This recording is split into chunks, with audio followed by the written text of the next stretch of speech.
Bom dia, pessoal. Bom dia para todo mundo. São 7 horas em ponto. Hoje é dia 28 de abril.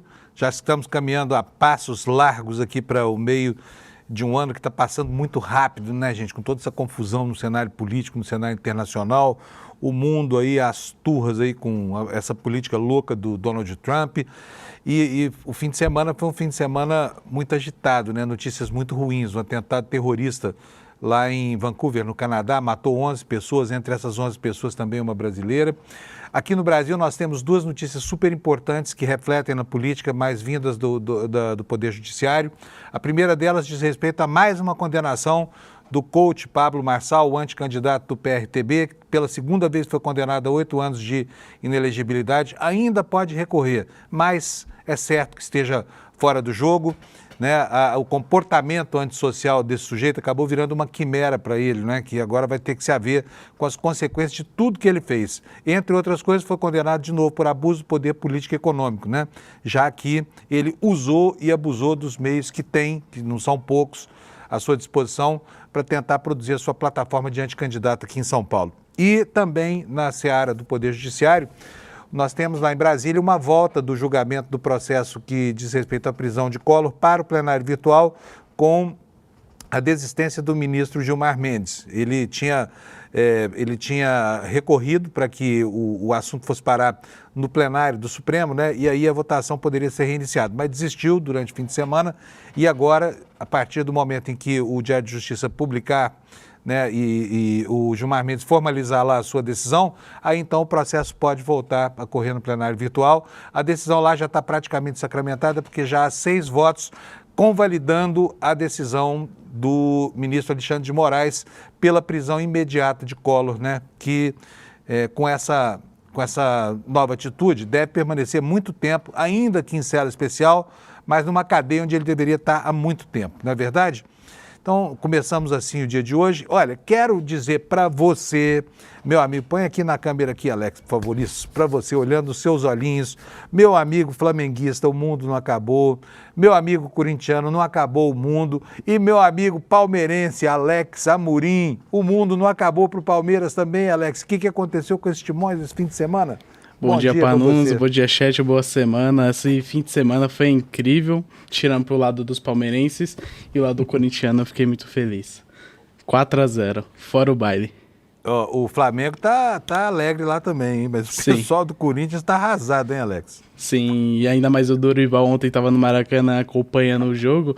Eu acho que ele tá pensando que se colocou numa encrenca das grandes por conta desse time do Corinthians para treinar o novo técnico deles. E o Santos? O que houve com o Santos? O Santos perdeu de 2-1 pro Red Bull Bragantino em casa, na Vila Belmiro. E tá na zona de rebaixamento, é preocupante, e ligou aquele sinal de alerta por conta que o time acabou de subir da Série B e tá vindo uma sequência perdendo em casa, empatando e a vitória não está vindo. Muito bom. Olha, quero dar meus pêsames também pro pessoal do meu time, do coração, o Uberlândia Esporte Clube, lá em Uberlândia, viu, Alex? Perdeu pro Inter de Limeira por 1-0. Quer dizer, só deu zebra nesse fim de semana, viu?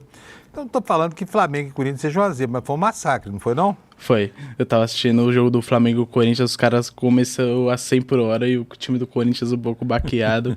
Foi feliz em assistir. Me conta uma coisa, e o que foi que aconteceu com o Palmeiras? Perdeu em casa, é? Sim, Palmeiras jogou contra o Bahia. Foi um jogo de lá e cá, os treinadores Rogério Ceni e o Abel Ferreira mexeram a tática, o time no ataque e tudo. Tanto que não teve nenhuma defesa assim, do goleiro importante pro jogo, mas o time tava indo pro ataque, bola na trave e tudo. E no final do jogo, o Kaique com a jogada, uma tabela com o Caule, fez um gol de cavadinha em cima do Everton. E foi a primeira vitória do Bahia no Allianz Parque. Eu fiquei muito triste, porém foi um jogo aberto e o time baiano mereceu essa vitória ontem no Allianz Parque. Pois é, falar em Allianz Parque, teve um show lindo lá do Gilberto Gil, com a Preta Gil, a filha dele. Sim. Cantando Cálice, né? É muito bonito isso que aconteceu. O Gilberto Gil está encerrando a sua carreira formalmente, está se aposentando de maneira extremamente digna, viu? Se você aí no restante do Brasil não assistiu esse show ainda, assista, vale cada centavo do preço que você paga pelo ingresso. Bom, Alex, é isso. Podemos tocar então? Sim. Nossos sentimentos aqui, né, para os corintianos, Nossos sentimentos para os palmeirenses, né, Alex? Sim. E nossos sentimentos para quem mais? Perdeu também? O Fluminense perdeu de 2-0 pro Botafogo. O Ceará e São Paulo empatou 1-1. Então, São Paulo foi o único paulista que pontuou nessa rodada. Muito bom. Isso para um palmeirense dói para falar, não dói? Sim. Muito, meu coração está palpitando a 200 por hora. O Alex vai trocar de lenço lá para chorar as suas lágrimas futebolísticas enquanto a gente toca o programa aqui. Valeu, Alex. Obrigado, viu? Vamos nessa. Vamos ver como é que fica o tempo, gente, essa semana. A semana vai começar com chuva aqui no Sudeste, né? Mas o mapa do Brasil hoje não tá ruim não, hein? Olha só, chuvarada nessa área amarela aí, vocês podem reparar que com o passar dos dias, né? E o sol indo cada vez mais em direção ao hemisfério norte, aí começa a secar por aqui. Então, praticamente metade do Brasil, do Tratado de Tordesilhas para a parte atlântica, tá tudo legal, tá? Vai ter pouca chuva, mas não é assim em todo lugar. Aqui em São Paulo, por exemplo, está entrando uma frente fria aí. Essa frente fria vai trazer muita chuva. Vou falar disso daqui a pouco. Olha, então nós temos nessa área que eu estou falando do Tratado de Tordesilhas a oeste, chuva. Né? Tem um alerta aqui, olha, entre o sul do Mato Grosso do Sul e o noroeste do Paraná. Chuvas intensas, então vai chover mais do que a média aqui nessa região. E eu quero dizer para vocês, olha, que tem aqui hoje um alerta na Folha da Defesa Civil, chamando a atenção dos paulistanos para a possibilidade de chuvas fortes aqui na cidade de São Paulo. Previsão de queda de raio, vento forte, alagamento para a cidade e região metropolitana. E a matéria diz o seguinte: a Defesa Civil do Estado de São Paulo informou neste domingo que uma frente fria trará temporais para todo o estado de São Paulo desde as primeiras horas de hoje, segunda-feira. Agora há pouco, desde quando eu cheguei aqui às 6 da manhã, não tinha chuva nenhuma. Depois de um fim de semana com menos chuva, o paulista enfrentará um início de semana com tempestades em algumas regiões, inclusive com quedas de raios e com vento forte. Então, vocês se acautelem aí, tá? Vocês que são de São Paulo. E agora eu vou voltar aqui para o mapa da previsão do tempo, para que a gente veja como é que vão ficar as temperaturas máximas aí pelo país, né? Olha, o que nós temos aqui nesse mapa? Nós vimos aqui que aquela área em amarelo diminuiu, mas na previsão tem chuva aqui tudo. Olha, Bahia, né, só fica sem chuva mesmo o estado de Pernambuco e parte de Alagoas. E aqui no sul, o interior do Rio Grande do Sul e de Santa Catarina. O resto, chuvarada para todo mundo, tá? Então vamos lá. Porto Alegre, máxima de 23 nuvens. Florianópolis, 23, também tempo nublado. Curitiba, pancadas de chuva isolada com 22 graus. São Paulo, nuvens, pancadas de chuva, 23 graus de temperatura. Rio de Janeiro, chuva também, 31 graus. Belo Horizonte, 29 graus de máxima, nuvens com chuva. Vitória, nuvens, temperatura máxima quente pra caramba lá, 33 graus. Campo Grande, 27 graus com nuvens, pancadas de chuva isoladas. Goiânia, nuvens com chuva, 32 graus. Brasília, mais fresquinho, 29 graus. Também nuvens com chuva. O pessoal de Brasília está alegre, né? Porque já estamos chegando em maio e está tudo bonito lá. Eu estive lá outro dia em Brasília, gostei de ver o que vi. Palmas do Tocantins, 31 graus, nuvens com chuva. Cuiabá, no Mato Grosso, 32 graus, pancadas de chuva isolada à tarde. Aqui em Porto Velho, nublado, com pancadas de chuvas e trovoadas isoladas, máxima de 32. Rio Branco, máxima de 33. Manaus, de 24. Boa Vista, 36 graus de máxima. Macapá, 32 graus. Belém do Pará, 33. São Luís, 32 graus. Teresina, nuvens, pancadas de chuva isolada, 34 graus. Fortaleza, muitas nuvens, chuva, 30 graus. Natal, 31 de máxima. Aqui já é capaz de não chover, né? Recife para baixo, no Nordeste. Possibilidade de chuva, 32 graus, vai estar bem quentinho lá. Mesma coisa em Maceió. E em Aracaju, 31 graus, um pouco mais fresquinho. E temos finalmente aqui Salvador, muitas nuvens, possibilidade de chuva isolada, máxima de 31 graus. Essa é a previsão do tempo para hoje, no Brasil inteiro. Vamos olhar aqui os destaques no site do ICL, para a gente se orientar com o noticiário aqui. Tem aqui a capa. Olha, ontem, gente, teve uma coisa muito interessante aqui no ICL. Você que está acostumado com a gente, que faz parte da nossa comunidade há muito tempo, já sabe a diferença que existe entre o jornalismo que pratica aqui e o jornalismo que pratica aí no restante do mercado. O jornalismo aqui é um jornalismo completamente livre. E aqui eu coloco a minha experiência de vida profissional de 45 anos em grandes redações para afirmar para vocês que não há um lugar mais livre do que o ICL hoje em relação a composição do noticiário. E nunca, nos 6 meses que eu trabalho aqui, jamais eu recebi qualquer tipo de orientação. Fale sobre isso, não fale sobre aquilo. Isso é absolutamente raro na imprensa brasileira. E o ICL, para se manter economicamente, o que ele faz? Ele produz cursos, produz e comercializa a assinatura desses cursos e, eventualmente, algum evento, né, que possa, né, reafirmar, inclusive, o papel social e político que o ICL tem. E ontem foi exibido aqui o documentário Folha Corrida, um documentário muito bom, é uma minissérie, tem 4 episódios, ontem foi o primeiro, eu assisti, adorei o documentário, são 30 minutos ali de, digamos assim, uma tentativa de fazer com que a história apareça para as pessoas, né, para que a gente possa entender qual é o papel que cabe aos jornalões do Brasil, a essa imprensa da qual a gente sempre desconfia, porque ela deu razões históricas para essa desconfiança. Então, o primeiro episódio já foi ontem, o segundo episódio na semana que vem já está liberado para os assinantes. É super importante que você conheça, e se dessa vez, eu lamento muito, mas não vai haver replay. Você que está acostumado toda vez, não, amanhã tem replay, dessa vez não vai haver replay, mas essa minissérie está disponível para quem quer, para quem é anunciante, para quem é assinante aqui do ICL, né? Para quem faz os nossos cursos e para quem contribui com o nosso crescimento. Então, se você clicar nesse link, despertaicl.com.br, você vai chegar lá.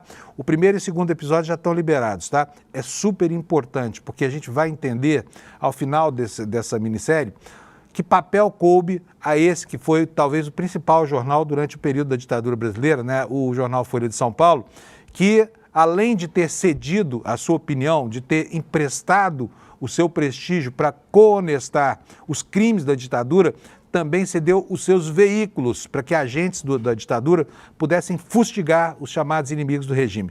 Então, para você assistir essa minissérie, agora você precisa ser assinante do ICL, tá? E isso só acontece por quê? Porque a gente precisa de dinheiro para pagar, inclusive, o meu salário, o do Alex, de todo mundo que trabalha aqui.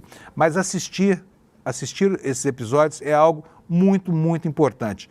Vai lá, assista, entra nesse endereço, despertaicl.com.br, que lá você fica sabendo tudo, como é que você assiste essa minissérie, como é que você vira sócio aqui do nosso projeto, tá bom? Então vamos continuar?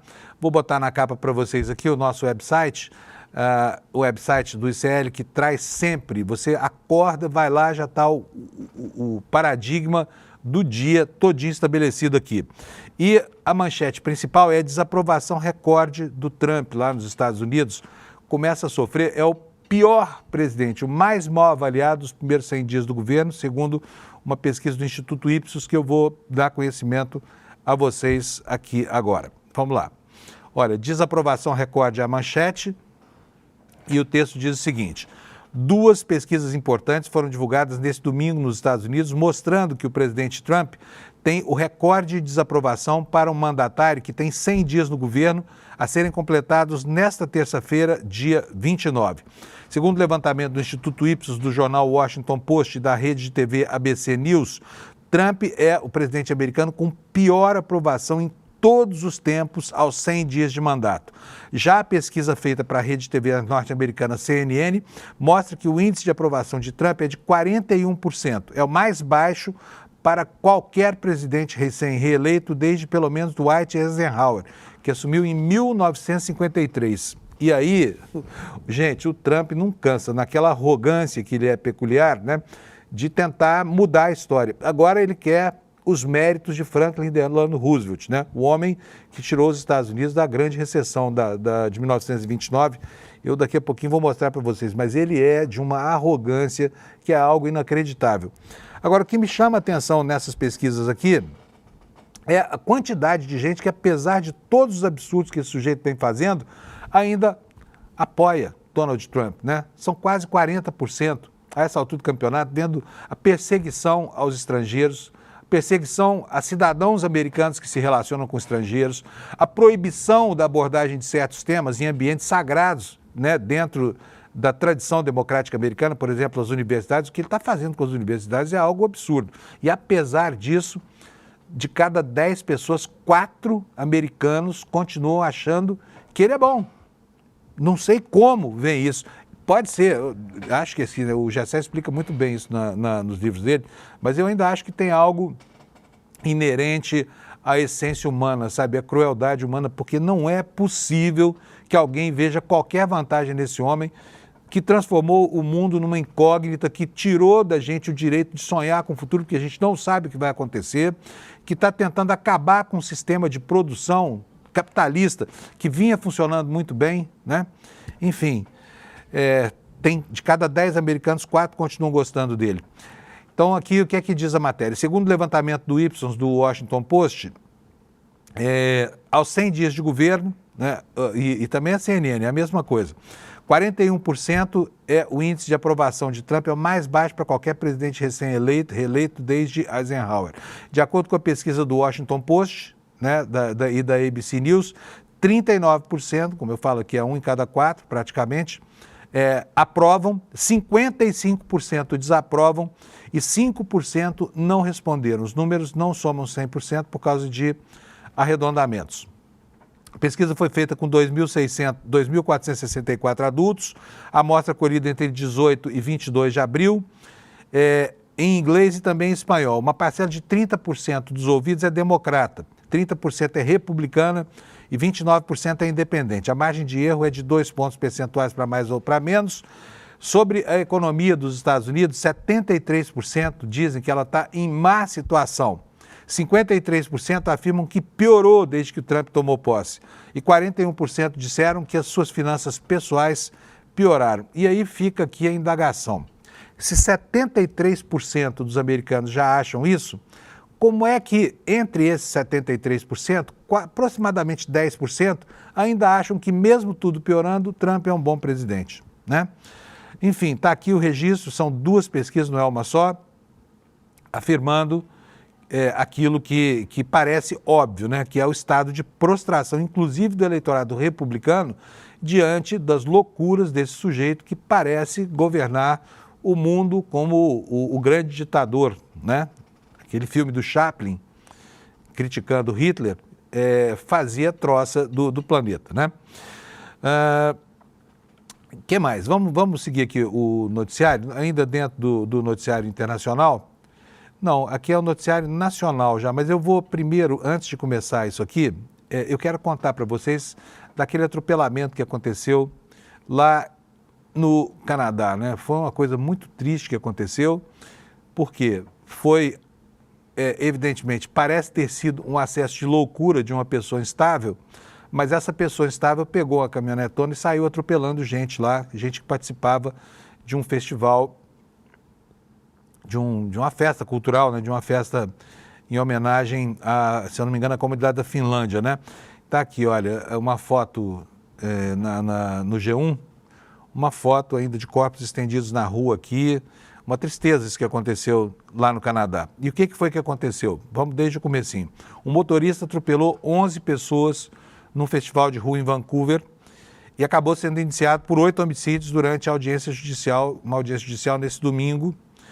E segundo a polícia, o nome dele é Kai-Ji Adam Lo, tem 30 anos e ele avançou com o carro em uma multidão que estava lá, como eu falei, nesse Festival de Cultura Filipina.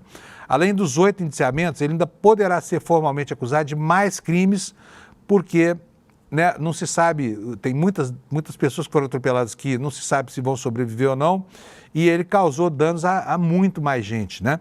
Até a última atualização da reportagem, diz aqui o G1, o motorista não havia se declarado culpado nem inocente. A Associated Press não conseguiu entrar em contato com o representante legal dele até o momento. Os investigadores, e essa informação é uma informação importante, porque a primeira impressão que houve ontem após esse crime bárbaro era de que ele tinha sido executado tendo como objetivo produzir um ato terrorista, né? Mas parece que não é esse o caso, a pessoa é um completo desequilibrado, né? E tinha um histórico longo de problemas de saúde mental. As vítimas que ele fez tinham de 5 a 65 anos de idade. 20 pessoas ficaram feridas, muitas delas ainda em estado crítico, né? Quando o SUV, um Audi preto que ele usava, gigante, avançou na rua fechada por volta das 20 horas do sábado, atingindo lá as pessoas que participaram desse festival, que se chama Lupo Lupo Day, né? E até ontem à noite não havia ainda saído os nomes das vítimas, mas uma das vítimas está confirmado pelo Itamaraty, é brasileira. Eu tenho aqui na matéria do UOL o registro desse fato. A matéria diz o seguinte: uma das 11 vítimas do atropelamento é brasileira, segundo o Itamaraty. Itamaraty confirmou a morte de uma pessoa de nacionalidade brasileira. É a Kira Salim. Olha aqui, ó, essa moça aqui, olha. Não é de dar pena na gente? Por que uma pessoa assim está lá participando de uma festa de rua num país pacífico como o Canadá e de repente é colhida por um gesto tresloucado como esse de um sujeito que não se sabe por que atira toneladas de metal contra uma multidão? A matéria diz o seguinte: Itamaraty confirmou ao UOL a morte de uma pessoa de nacionalidade brasileira, informou que o cônsul-geral do Brasil em Vancouver está em contato com a família da vítima, presta assistência consular cabível. A notícia é do Estadão, está atribuída aqui pela Folha. A vítima é Kira Salim, ela tem 34 anos, é natural do Rio de Janeiro, se identificava como pessoa não binária, morava no Canadá e trabalhava em uma escola na cidade de New Westminster. O incidente deixou 11 mortos, como eu falei, pelo menos 20 feridos. Um homem de 30 anos, que é esse sujeito louco, atropelou as pessoas no dia do festival de Vancouver. Acabou sendo detido na hora e, como eu falei, a polícia descartou que isso tratasse de ato de terrorismo, tá? Não, nós estamos falando aqui de assuntos brasileiros. Eu quero começar a mostrar para vocês, continuar mostrando para vocês o noticiário estrangeiro aqui. Eu quero ir para o Washington Post. Olha só, nós falamos agora há pouco que o Trump tem a pior pontuação, né, de popularidade entre todos os presidentes dos Estados Unidos, todos.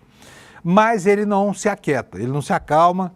E no Washington Post de hoje, que é o jornal que eu uso sempre para começar a ler aqui o noticiário dos Estados Unidos para vocês, está aqui o Trump, do alto da sua soberba, reivindicando para si liderança em produção legislativa nos 100 primeiros dias, muito maior o estoque de normas que ele editou lá do que dos primeiros 100 dias do Franklin Delano Roosevelt, que representaram uma verdadeira revolução para os Estados Unidos. Só que o próprio jornal assinala que as diferenças entre a produção legislativa de Roosevelt e a de Trump não podem nem ser comparadas, porque uma coisa não tem. O Roosevelt governou com leis, ele realmente fez lá um calhamaço de leis que provocou uma revolução, né, para tentar tirar os Estados Unidos da Grande Depressão, mas o Trump está editando decretos, ele está governando por decreto. É como se aqui no Brasil tivesse um presidente que só governa por medida provisória e muitas delas ilegais, que vão acabar sendo derrubadas, se não pelo Congresso, que é trumpista, pelo menos pela Justiça, né? A manchete é essa, ó: Trump reivindica a liderança dos 100 primeiros dias de Franklin Delano Roosevelt, mas as diferenças são gritantes. A ata de abertura de Franklin Delano Roosevelt gerou novas leis importantes, só que o atual presidente governa em grande parte por decretos executivos que rapidamente podem ser contestados nos tribunais, né?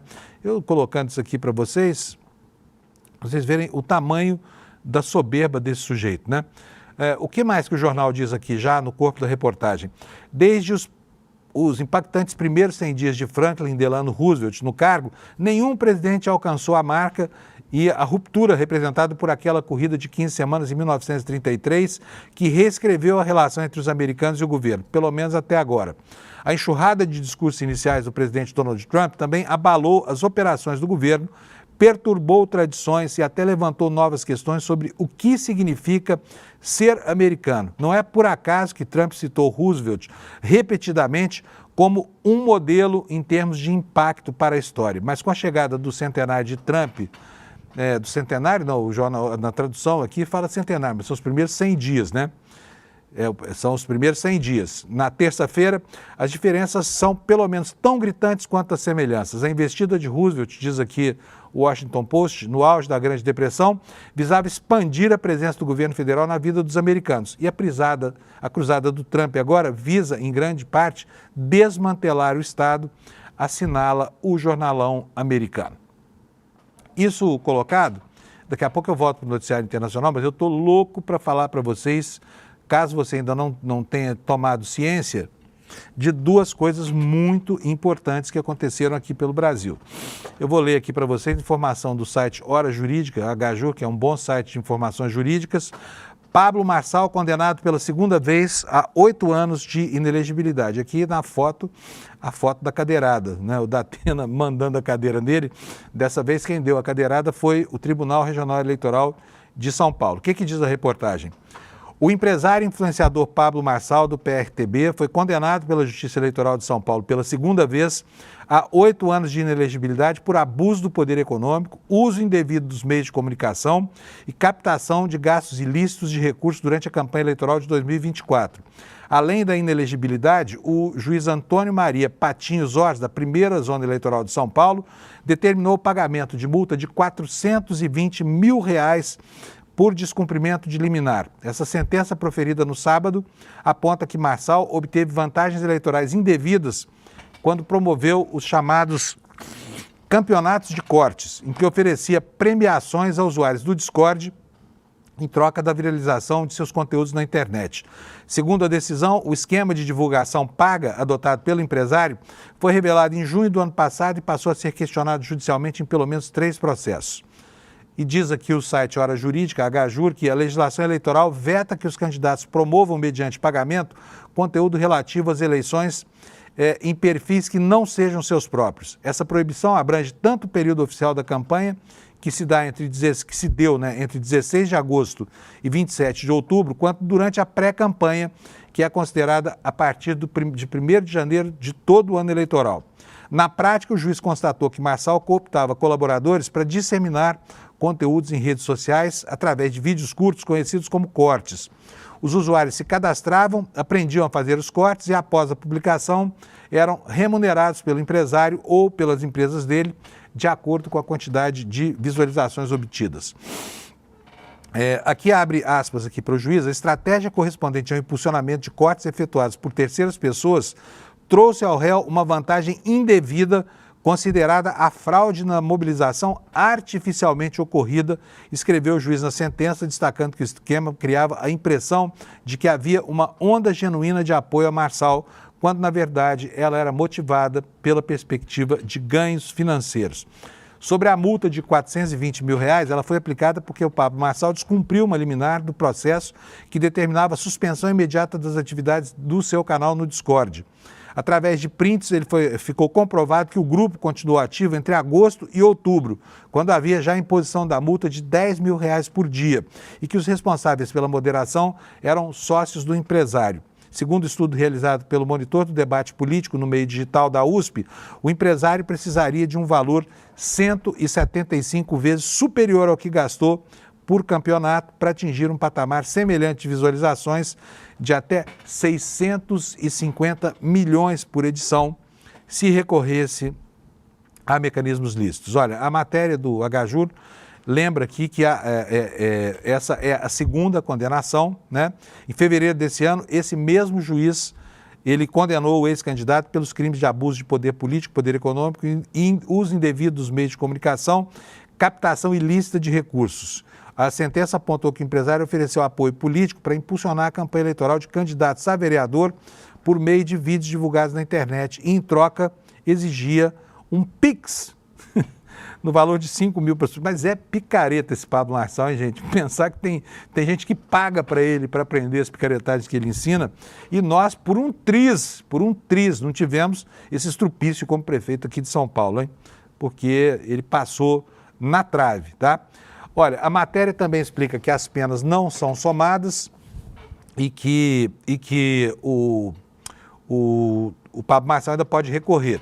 Vai recorrer ao TRE, vai perder, vai recorrer ao TSE, vai perder. Mas enquanto ele não estiver condenado, enquanto essa condenação não for referendada, convalidada pelo Tribunal Regional Eleitoral, ele está elegível.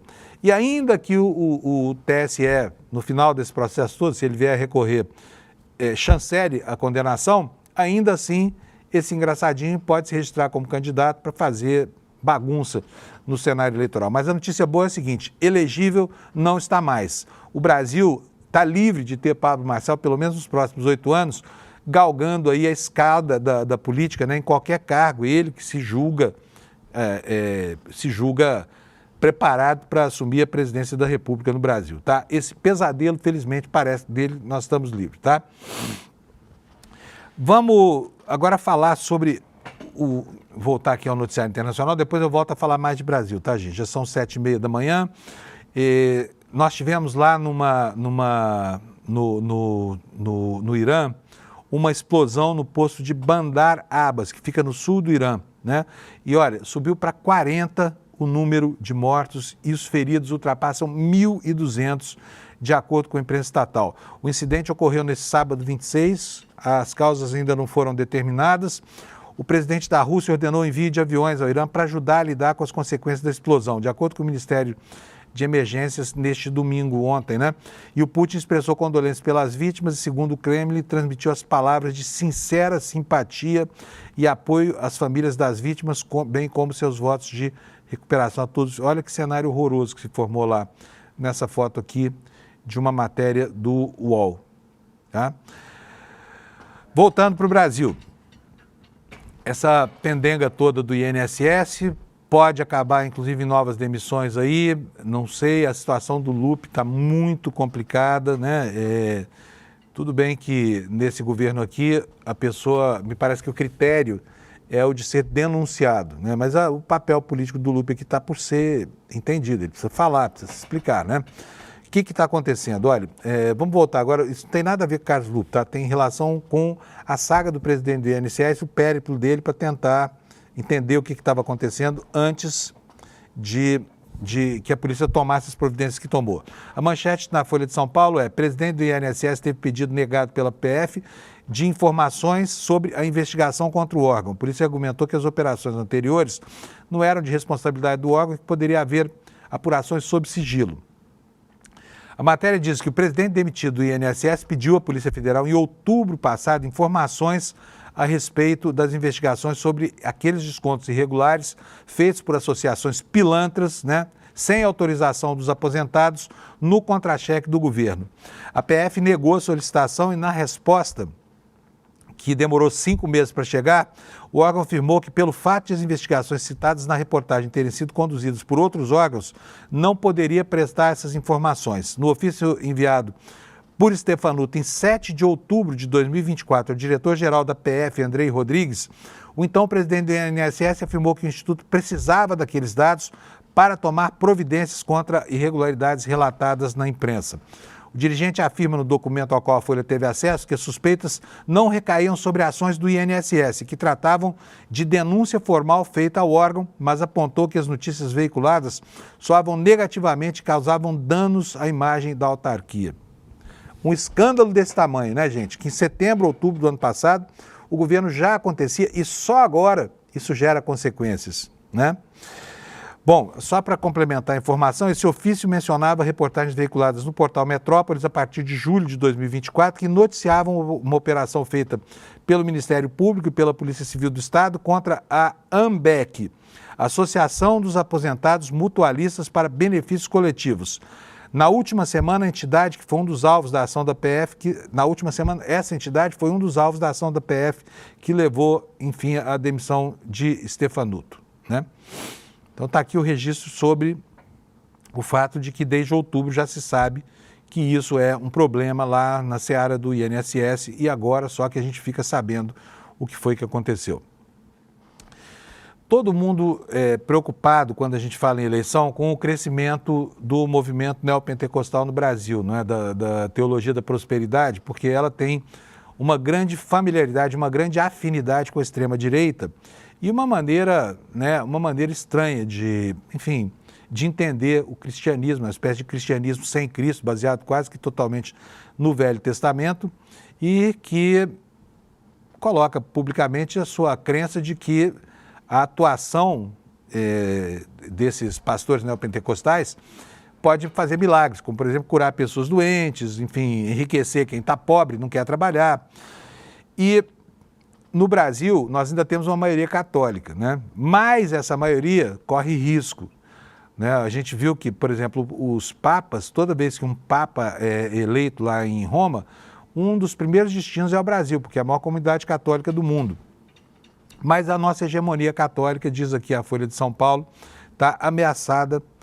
Logo, logo, os católicos serão minoria, né? A hegemonia católica no Brasil deve acabar até a próxima década. aponta a projeção. A religião apostólica romana deve seguir uma tendência histórica de queda e ser ultrapassada pelo evangelicalismo até 2032. O que diz essa matéria? A hegemonia histórica do catolicismo romano no Brasil parece viver seus últimos instantes nesta década. O país, que segue na liderança com a maior população seguidora do Vaticano no mundo, vive uma reviravolta cristã protagonizada pelos evangélicos, especialmente nos últimos 35 anos. Em 1940, quando o IBGE passou a produzir os censos nacionais, 95% da população se declarava católica. 70 anos depois, 7 décadas, no entanto, levantamento de 2010, os fiéis da Santa Sé já haviam diminuído para 64,6% do total, ou seja, eles eram quase tudo, baixaram para 2/3 da população. A expectativa é que, com essa nossa tendência, o catolicismo perca o posto de maior religião do Brasil para os evangélicos em bem poucos anos. De acordo com a projeção do doutor em demografia José Eustáquio Diniz Alves, até 2032, a população de católicos e evangélicos no país deve se inverter. Os fiéis apostólicos romanos cairão para 38,6% e os advindos do protestantismo sobem para 39,8%. Está aqui o mapa do encontro das duas curvas. Olha, esse gráfico aqui, veja só, o declínio do número de católicos, né? Eles saem de lá de cima quase de 100% e baixam aqui a 38,6% na projeção desse especialista, enquanto os evangélicos, que eram só 2,7% em 1940, eles foram multiplicados por 20 percentualmente, né? E hoje são 39,8%, praticamente 40% da população. Vamos ver agora que efeito isso terá sobre a política brasileira, né? Bom, gente, são 7h37. Volto aqui à imprensa internacional para que a gente veja aqui o noticiário do The Guardian, né? Ainda falando sobre a política no mundo, né? Veja só, a informação de que a Rússia agora, de novo, se coloca como pronta para negociar o fim da guerra na Ucrânia. Mas em que bases, né? Vou ler aqui para vocês a matéria do The Guardian. Olha, que está aqui, nós temos aqui aquela imagem daquele encontro que aconteceu lá no Vaticano entre o Zelensky e o Trump, um encontro inusitado que se achava que nunca mais ia acontecer. Mas estão eles aqui conversando lá no centro de uma, não sei se é a igreja de São Pedro, mas estão conversando aqui e falando sobre essa perspectiva de negociação, né? E olha, há 2 horas o jornal The Guardian publicou essa informação aqui, olha, a Rússia afirmou que está pronta para conduzir as negociações com a Ucrânia sem quaisquer pré-condições. A informação é da agência France Press. E ela diz que o Donald Trump questionou a disposição do líder russo Vladimir Putin de interromper essa ofensiva em 3 anos, mas ele também disse que o mais graduado diplomata do país diz que as reivindicações sobre 5 regiões da Ucrânia, inclusive a Crimeia, eram imperativas. Então, quer dizer, não é que a Rússia não tenha condição, a Rússia tem uma condição, e a condição é a Crimeia aceitar perder a Ucrânia, a perder a Crimeia para os russos, né? Enquanto isso, o mundo segue balançado pelo tarifaço do Trump. Agora, o esboço é de uma crise estrutural para o dólar. O dólar, como se sabe, há muito tempo é a moeda âncora do mundo. O Tesouro americano, embora seja deficitário, tem uma grande credibilidade, então é para lá que foge todo mundo quando alguma coisa acontece, inclusive alguma coisa ruim lá nos Estados Unidos, né? E o valor econômico de hoje está colocando aqui uma situação nova para o mundo. A gente nunca viu isso acontecer, mas agora ela está acontecendo. Olha só, fuga de investidores estrangeiros, e os Estados Unidos, de repente, ficaram na lanterna do crédito. A demanda global por títulos da dívida de origem americana caiu de 30,8 bilhões em janeiro para apenas 10,4 bilhões em fevereiro. E a matéria diz o seguinte: o mercado de crédito é a mais recente vítima da guerra comercial iniciada pelos Estados Unidos. A dívida corporativa norte-americana está ficando para trás em relação a outros países e corre o risco de cair ainda mais conforme a economia balança e os juros continuam altos. Analistas de Rico comemoram o resultado das eleições em novembro como positivo, com a eleição de um presidente visto como pró-crescimento e pró-empresa. Mas desde a posse em janeiro, o crédito americano vem enfraquecendo e o do resto do mundo crescendo. Isso aconteceu por causa das feridas, aqui diz o jornal, feridas auto-infligidas à economia, com o frenesi de Trump pelas tarifas que provavelmente vai estancar o crescimento e gerar inflação. A fuga dos investidores estrangeiros para os mercados de crédito mais estáveis e de valor relativo acrescenta mais pressão a este cenário. E tem matérias hoje nos jornais brasileiros questionando se não é hora, né, de o Brasil aproveitar aqui as chances que se abrem em função dessa, digamos assim, desse descrédito por que passa o dólar americano, né? Eu vou voltar agora aqui aos destaques do site do ICL para que a gente possa completar aqui o noticiário nacional. E assim, porque já são 7 horas e 40 minutos e eu ainda tenho um recadão para vocês, tá? Carlos Lupe. Vamos falar aqui sobre esse escândalo do INSS, é o escândalo, né, que está assustando lá em Brasília o governo desde a última sexta-feira. O Carlos Lupe está dizendo aqui, olha, que houve safadeza sim, mas não houve omissão, segundo ele. Está tentando explicar aqui sobre essas suspeitas de fraude do INSS.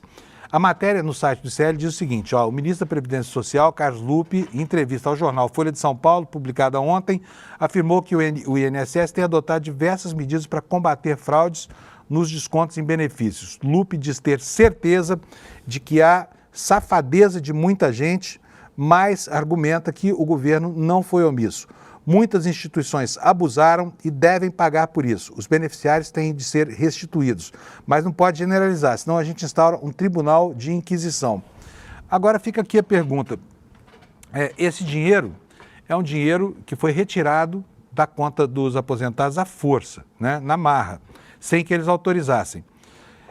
E quem vai pagar essa conta é o contribuinte brasileiro. Mas fica aqui a pergunta, e onde é que foi esse dinheiro desviado? São 6 bilhões e 300 milhões. Será que é impossível recuperar esse dinheiro todo? E é dinheiro de uma tunga miúda que acontecia, né, há muito tempo, com pequenas bicadas na conta corrente de cada um, a ponto de serem imperceptíveis.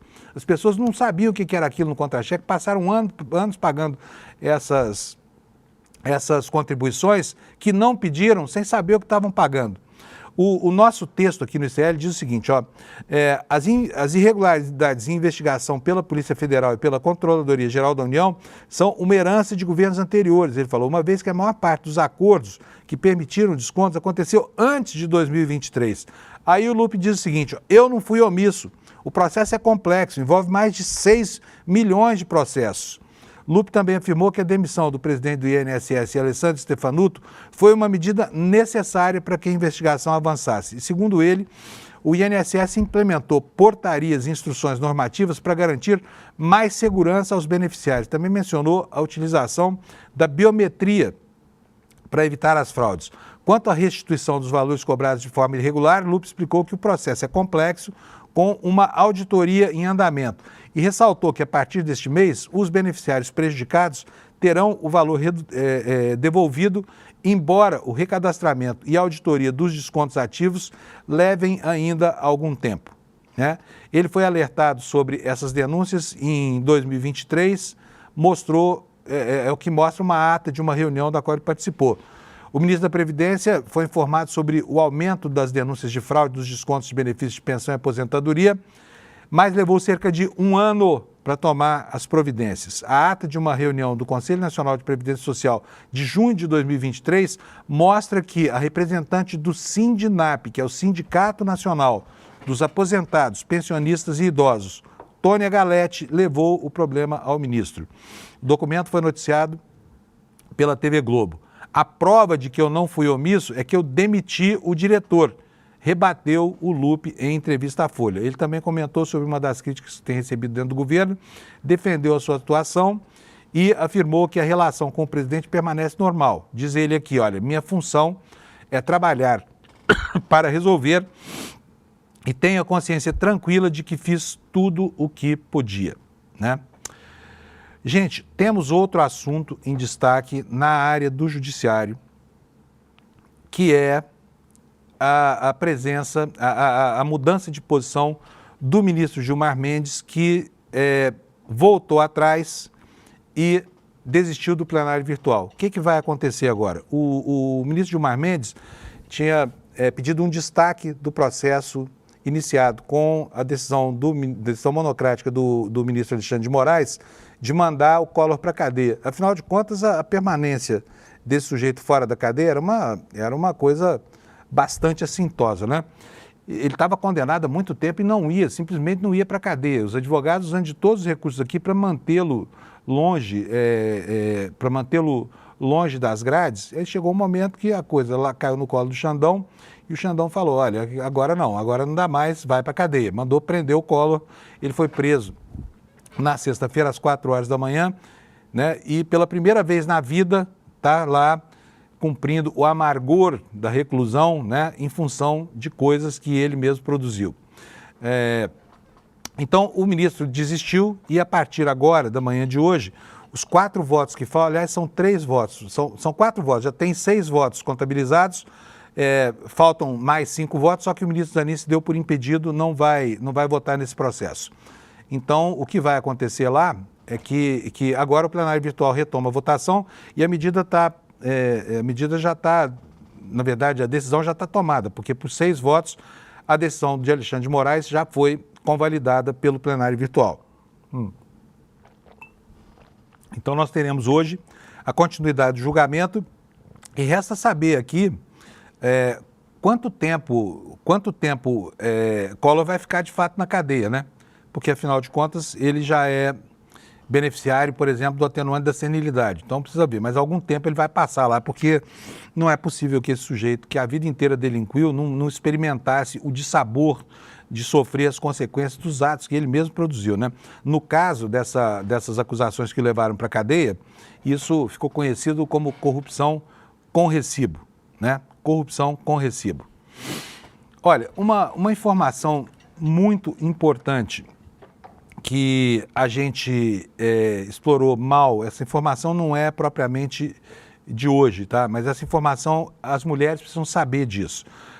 Vocês têm visto aí que tem se repetido, e isso é uma prática deletéria muito comum e será cada vez mais comum, por quê? As ferramentas de inteligência artificial, elas estão cada dia que passa mais avançadas e mais fáceis de se lidar, mais amigáveis, né? Então hoje qualquer adolescente chega no computador e muda o rosto de uma pessoa, produz um vídeo falso, né, colocando gente em situação que nunca viveu, e isso acaba sendo usado, por exemplo, no ambiente escolar para fazer bullying, essa coisa toda, e também em relação a crimes de crimes de gênero, né? Não de feminicídio, crimes de gênero, usado contra mulheres. Por exemplo, o cara coloca o rosto de uma pessoa no corpo de outra que está despida, espalha isso pela internet, isso acaba sendo motivo, né, de um transtorno horrível para a pessoa, um transtorno moral, um transtorno psicológico, e isso não tinha punição, porque esse crime não estava previsto no Código de Leis do Brasil. Mas agora não, né? Agora nós temos aqui uma lei que amplia, como vocês vão ver na manchete, mais uma vez, do site HJUR, uma lei que amplia a pena para crimes contra mulheres com uso de inteligência artificial. Essa lei já está em vigor. O que diz aqui o texto da reportagem? Entrou em vigor, na quinta-feira passada, lei número 15.123, sancionada pelo presidente Lula, que aumenta a pena para crimes de violência psicológica contra a mulher quando cometidos com o uso de inteligência artificial ou tecnologias que alterem a imagem ou o som da vítima. A pena atual para violência psicológica contra a mulher, que vinha sendo de 6 meses e 2 anos de reclusão, né, ela foi aumentada agora em 50%, tá? Então, quer dizer, o sujeito que fizer uso, preste atenção a isso. Então, fale para os seus filhos, porque às vezes os adolescentes fazem isso para produzir bullying sem ter noção da gravidade da conduta criminal, tá? Então, olha, gente, nós tínhamos de 6 meses a 2 anos. Com a nova legislação, condenação aumentada em 50%, tá? E a legislação também aumenta a pena de 2 anos para até 6 anos de prisão para casos de divulgação de cenas de estupro ou de sexo sem consentimento. Então, ficou grave agora, não é brincadeira mais, tá? Não se pode fazer isso, porque isso gera sofrimento moral, sofrimento psicológico. Nós tivemos no ano passado um caso em Araguari, né, que uma criança exposta ao bullying por causa desse tipo de deformação em fotos, enfim, depois espalhadas por gente que agia de má fé, essa menina acabou se matando. E esses crimes se reproduzem aí pelo mundo. Mas agora no Brasil aumenta a pena para quem usar disso, tá bom? A matéria ressalta também que a nova legislação altera o Código Penal e aumenta a pena base quando comprovado o uso das ferramentas digitais no comprometimento do crime.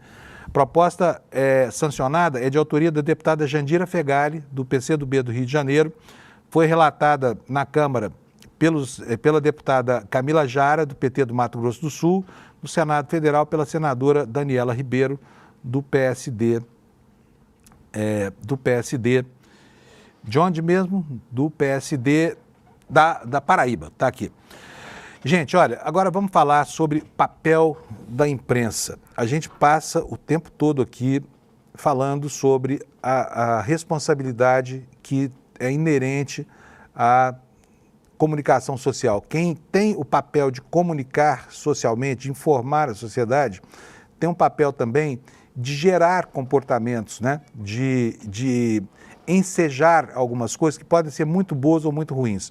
No tempo da ditadura brasileira, alguns jornalões simplesmente se colocaram a favor, né, da quebra da democracia brasileira com um furor inaudito, né? Nós tivemos, e aí logo no começo, lá em 1964, a adesão foi de 100% dos veículos da imprensa brasileira, sobrou muito pouco para fazer o contraponto, né? Sobraram última hora, sobrou a imprensa alternativa, mas era muito pouco, porque os grandes jornais brasileiros, todos eles aderiram de fato à ditadura militar brasileira. Mas um dos jornais foi além de emprestar a sua vocação editorial, de emprestar o seu espaço de notícias, de emprestar as suas colunas de opinião, de deformar o seu noticiário. Eles fizeram, eles não, tem que falar ele, porque foi só a Folha de São Paulo. A Folha de São Paulo emprestou os seus meios para que agentes da ditadura sufocassem, prendessem, atirassem contra, matassem inimigos do regime. Tá? E isso tudo está consubstanciado agora num documentário que o ICL começou a exibir ontem. Serão 4 episódios. Esses 4 episódios, todos eles mostram de maneira contundente como esse jornal se envolveu nesse serviço que prestou à ditadura. Eu assisti o de ontem e fiquei muito impressionado, porque a gente já sabia que a Folha de São Paulo e outras empresas também, né, Volkswagen, por exemplo, que elas apoiaram a ditadura brasileira com muito gosto. Mas ver os depoimentos de quem assistiu a essa história é algo inacreditável, é algo tétrico. Eu diria para vocês que é repugnante mesmo. Foi a sensação que eu senti ontem à noite. E esse documentário, os 2 primeiros episódios já estão liberados para sócios do ICL. Agora não vai haver replay, não vai haver mais, o documentário não está mais aberto, porque, né, esse documentário é um documentário que é uma obra que tem custo, e esse custo precisa ser, de alguma forma, financiado, né? E ele é financiado por quem? Ele é financiado pela comunidade do ICL. Então, o vídeo, para você que você contribui com o ICL, que já é nosso colaborador há muito tempo, está disponível para você, inclusive o 2º episódio. E se você não faz parte da nossa comunidade, está aí um bom motivo, não perca seu tempo. Vai logo lá atrás dessas informações, porque você vai ganhar muito com isso. Você pode fazer mais de 300 cursos do ICL se entrar para a nossa comunidade. E, além disso, você tem todos esses documentários. O ICL agora colocou o pé no acelerador na produção de vídeos para streaming, né? E com esse documentário, nós inauguramos aí essa fase das minisséries, tá? Então, assista. Para você assistir, você precisa ser sócio do ICL. Para ser sócio do ICL, você tem que entrar nesse link aqui, ó. despertaicl.com.br. Cadê? Bota na tela para mim, Alex. Tá aí, ó. despertaicl.com.br. E olha, pode ter certeza absoluta, você vai assistir a esses vídeos, mas você vai estar mesmo patrocinando o nosso projeto de jornalismo, que você já conhece tão bem, tá bom? Então, anota aí, ó, despertaicl.com.br. Antes de encerrar o jornal, nós já estamos aqui nos últimos minutinhos, vou dar mais uma passada aqui pelo noticiário internacional. Hoje, no mundo, nós vamos ter aí o primeiro dia para preparação do novo conclave, né, na expectativa do noticiário, e agora a história em torno da negociação em relação ao fim da guerra da Ucrânia, que é uma guerra que perturba o mundo, que ameaça todas as relações e nos ameaça todo dia, inclusive com a perspectiva de um conflito nuclear. Está no Le Monde de hoje a informação de que o reconhecimento da anexação russa da Crimeia e de outras regiões da Ucrânia é um dos pré-requisitos para o sucesso dessas negociações. Ou seja, a Rússia insiste aí em algo que os ucranianos já disseram que não aceitam de jeito nenhum. Vamos ver o que diz a reportagem aqui? Olha, até agora, Kiev não demonstrou a sua capacidade de negociar, foi o que disse o ministro das Relações Exteriores da Rússia. A Coreia do Norte também reconheceu oficialmente ter participado de operações para libertar Kursk da Rússia, né? Vamos ver o que diz essa notícia aqui em detalhes no Le Monde? Está aqui, olha aqui, ó. A Rússia anuncia a captura de mais uma vila. Em comunicado, o Ministério da Defesa da Rússia anunciou que assumiu o controle de Kamenka, que tinha 1.226 habitantes antes da guerra, na região de Kharkiv. A Rússia lançou uma ofensiva surpresa na região em maio de 2024, após ser expulsa pela Ucrânia no início da guerra. E desde então, Kharkiv tem resistido à ofensiva, embora a Rússia alegue ter capturado várias aldeias. Essa é uma das regiões que estão sob controle da Rússia dentro do território da Ucrânia. E a Rússia considera território seu. A Ucrânia perdeu um caça que participava da defesa contra ataques de drones russos e o caça era um Sukhoi 27, uma aeronave de caça russa de quarta geração com assento único, quer dizer, monopiloto. Então, na verdade, a guerra continua lá e parece que, a despeito das manchetes otimistas, o que existe de clima lá em torno dessas negociações é algo falso e débil, né? É algo falso e débil, porque não representa nenhum avanço concreto no sucesso dessas negociações, né? Enfim, é isso. E ao mesmo tempo em que patrocina essas negociações, o Trump continua deixando escorrer pelos dedos o poder, né, perante a opinião pública americana. Olha, manchete do Estadão é a última notícia que eu vou apresentar hoje para vocês. Musk tinha o governo dos Estados Unidos nas mãos, mas ele escorreu pelos seus dedos. O bilionário, chefe do Doge, entrou em conflito com funcionários do gabinete do Trump, bem antes de anunciar que voltaria para a Tesla. Em que condição esse sujeito volta para os negócios dele? Depois de ter arrasado praticamente toda a estrutura das agências e do funcionalismo americano, com o ódio que ele tem pela figura do Estado, embora seja ele aqui um chupim do Estado americano, porque quase tudo que ele faz hoje depende do contribuinte americano. Por exemplo, mandar os seus foguetes para o céu, né? Então, ele tinha o governo nas mãos, arrogante também, tanto quanto o chefe. Ele achou que tivesse sido eleito presidente dos Estados Unidos, mas não foi, né? E agora está se preparando para sair do governo e voltar para a Tesla, lá a empresa dele, que está arrasada, porque os lucros caíram 71%. E o que diz a matéria? O bilionário líder do Doge é um funcionário de nível médio do IRSS, que equivale à Receita Federal, e o órgão está sob a alçada do secretário do Tesouro, Scott Bessent, que se irritou com as tentativas de intervenção lá do departamento chefiado por ele.